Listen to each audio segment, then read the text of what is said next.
টাকা হয় পাই যদি লেখার হয় ওই 50 লেখার আধা দিয়া হ্যাঁ এটা 16 লেখা বার 12.5 লেখা বেশি না ওই এখন গন্ডগোল হয়ে গেল এটা বাদ দে তুই এপ্লাই করার সময় দিছিলি না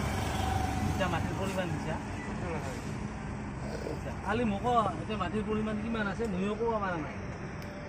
তখন কি এটা আৰেকবাৰ হবো নাকি নহয়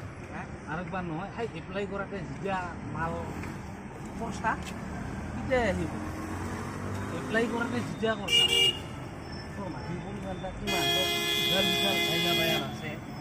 তোৰ উত্তৰে কাই আছে পূবে কাই আছে দক্ষিণে কাই আছে সব পুৰা পইচা কৰিছে কিন্তু কৰাৰ পিছত মেটখান আছে না গোটেই ডাক নাম্বাৰ আছে এই ডাকত কিমানটা মাটি আছে সেই হিচাপত আহিব কিন্তু তুমি ভাগ করবো এটা অঁ গতিকে তই যেতিয়া এপ্লাই কৰছা মোর কথা দিয়ে নহব ওই 12.5 লেখা এটা কিছু নয় কিব নহ'ব কিছু এই যে এপ্লাই কৰাতে তাতে ড্ৰোন লেখ হ'ব না এইবাৰ আৰো আৰেকটা কথা হোক কিছুমান মানুষ এই যে আমাৰ সাথে এই যে সমান সমান আছে না এতিয়া এপ্লাই কৰাটা বহুত দৌৰা আমাদের সমান সমান আছে যে অঁ যে আধা বিঘে আমার সমান সমান আছে কিন্তু আমার 12.5 লেখা আছে কিছুমানে আমার টাকাটা 1 দিয়ে রাখছে কমিয়ে দিছে